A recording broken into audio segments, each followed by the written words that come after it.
Hi hello. Baking start ചെയ്തിട്ട് ഒരു 5 കൊല്ലമായിട്ടുണ്ടാവും കേട്ടോ. ഈ 5 കൊല്ലത്തെ ജേണിയിൽ എൻ്റെ കൂടെ ഉണ്ടായിട്ടുള്ള ഒരു വ്യക്തിയാണ് മിർഷ എന്ന് പറയുന്ന കുട്ടി കേട്ടോ. ഈ കുട്ടീൻ്റെ ഏതൊരു പ്രോഗ്രാം ആണെങ്കിലും, ഈ വീട്ടിലെ കുട്ടീൻ്റെ റിലേറ്റീവ്സിൻ്റെ ആണെങ്കിലും, സ്വന്തം വീട്ടിലെ പരിപാടിയാണെങ്കിലും, എന്തും ആയിക്കോട്ടെ, ഫ്രണ്ട്സിൻ്റെ ആയിക്കോട്ടെ, കോളേജിലെ പരിപാടി ആയിക്കോട്ടെ, എന്തും ഈ കുട്ടി എൻ്റെ അടുത്തുനിന്നാട്ടോ കേക്ക് വാങ്ങുക.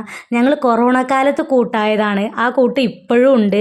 കൊറോണ വന്ന ലോക്ക്ഡൗൺ സമയത്ത് കുറേ അമ്മമാർ ഇതുപോലെ തന്നെ വീട്ടിലിരിക്കുന്ന അമ്മമാർ സ്വയം പര്യാപ്തത കൈവരിച്ചിട്ടുണ്ട് കേട്ടോ.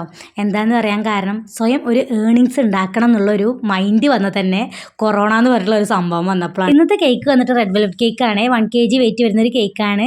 ഒരു ആനിവേഴ്സറി സ്പെഷ്യലാണ്. മിർഷയ്ക്ക് വേണ്ടിയിട്ട് ചെയ്യുന്ന കേക്കാണ് കേട്ടോ. അവളെ സ്റ്റഡീൻ്റെ കാര്യമായിട്ട് അവൾ അബ്രോഡ് പോവുകയാണ്. ഇനി 2 വർഷത്തേക്ക് ആളങ്ങോട്ട് നോക്കുകയേ വേണ്ട. വീട്ടിൽ ഇനി എന്ത് വിശേഷം ഉണ്ടെങ്കിലും കേക്ക് ഓർഡർ ചേച്ചിക്ക് തന്നെ തരാട്ടോ എന്നൊക്കെ പറഞ്ഞിട്ടൊക്കെയാണ് പോണത്. എന്തായാലും അവൾ ഹാപ്പി ആയിട്ടിരിക്കട്ടെ. അപ്പോൾ അടുത്ത കേക്കിൻ്റെ വീഡിയോ ആയിട്ട് വരുന്നവരേക്കും ബൈ ട്ടാ.